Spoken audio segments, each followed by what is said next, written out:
Bueno, nosotros vamos a hablar sobre el tema de los géneros literarios. ¿Qué son los géneros literarios?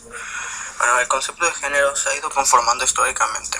Se entiende por género un conjunto de constantes retóricas y semióticas que identifican y permiten clasificar los textos literarios. Los géneros literarios son los distintos grupos o categorías en que podemos clasificar las obras literarias atendiendo a su contenido. Puede resultar sorprendente que aún se utilice la primera clasificación de los géneros, debida a Aristóteles, que nos redujo a tres: épica, lírica y dramática.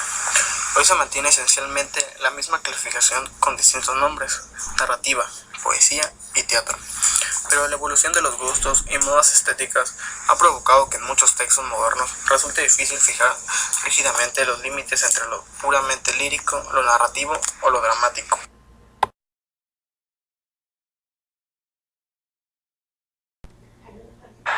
En los subgéneros líricos se dividen en mayores y menores. Dentro de los mayores podemos encontrar 1. La canción. Expresa habitualmente emociones de tipo amoroso. 2. Himno. Composición solemne que expresa sentimiento patriótico, religioso, etc. 3. Oda. Composición lírica en verso de cierta extensión y de tema noble y elevado. 4. Elegía. Composición lírica que expresa sentimientos de dolor ante desgracias individuales o colectivas. 5. Égloga. Composición poética de sentimientos amorosos y de exaltación de la naturaleza puesta en boca de pastores. 6. Sátira. Composición lírica en verso o en prosa que se censura vicios individuales o colectivos. Y dentro de las menores encontramos el epigrama, poema mordaz, agudo y conciso.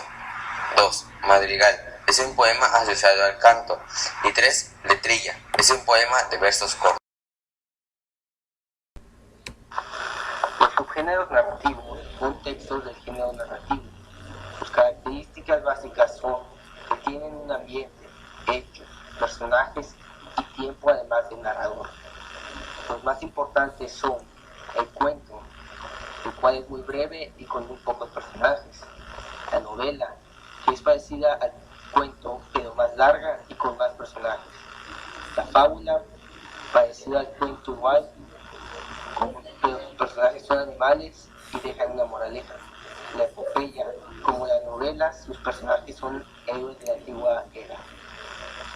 El mito y leyenda, que se narran historias de generación en generación. La parábola es la fábula pero acontecida por personas y dejan una enseñanza. A continuación se hablará sobre el género dramático, que es aquel que representa algún episodio o conflicto de la vida de los seres humanos por medio del diálogo de los personajes. Está constituido por obras literarias que se crean para ser representadas en un escenario ante el público. El género dramático también tiene como fin la representación pública de la historia frente al público. Algunos subgéneros dramáticos que se encuentran son la tragedia, que es una obra de final desgraciado protagonizada por personajes que luchan contra el destino. Comedia, es una obra de tono amable, asunto ligero, divertido y con un final feliz. Tragicomedia, las obras que presentan de manera conjunta características de las tragedias y de las comedias se suelen denominar tragicomedias. Melodrama, es el género de las pasiones, con más emoción y artificio de verosimilitud. Farsa, es una forma dramática que se propone divertir al espectador mediante la exageración y la extravagancia, huyendo de la imitación realista de la vida. El cuento. El cuento tiene como característica principal la brevedad, la intensidad y la simplicidad en el tratamiento de sus elementos, personaje, espacio, tiempo, acción, etc. Así los personajes pueden ser perfilados de manera simple y esquemática, y se dan pocos detalles de ellos. La acción también es sencilla y se suele mostrar un nombre lineal, es decir, se desarrolla siguiendo un orden cronológico. El espacio en el que se ambientan suele ser escasamente caracterizado. Dentro de los cuentos nos encontramos con lo que son los mitos. que son muy parecidos a las leyendas. Son un tipo de relato que trata de explicar misteriosos y relativos al origen del mundo, de los seres humanos, de la naturaleza o de lo inexplicable. Para ello, cada pueblo o cultura elabora sus propias historias. El conjunto de mitos forman la mitología de cada cultura. La palabra leyenda proviene del latín legenda, que puede traducirse como aquello que debe de ser leído.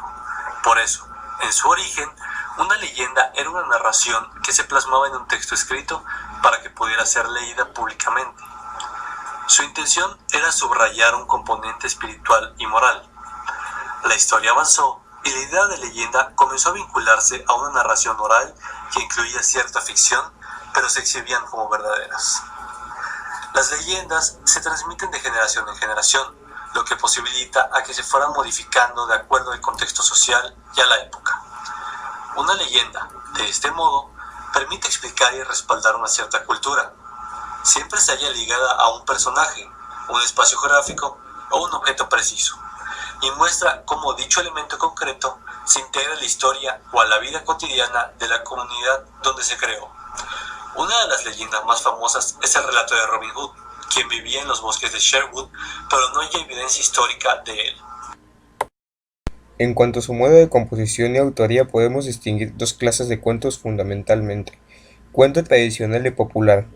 A veces es una creación colectiva que ha perdurado sobre todo a través de una transmisión oral que perdura con variantes. Y también existe el cuento literario, del autor conocido, escrito con mayor elaboración, convocación y de forma escrita. Suele mostrar con más elaboración en sus elementos, tiempo, lugar y personajes. Esperamos de la manera más atenta que este video haya sido de su agrado y que los haya ayudado a entender más estos temas. De antemano les deseo unos buenos días, tardes, noches o ya sea la hora en la que estén viendo este video. Muchas gracias.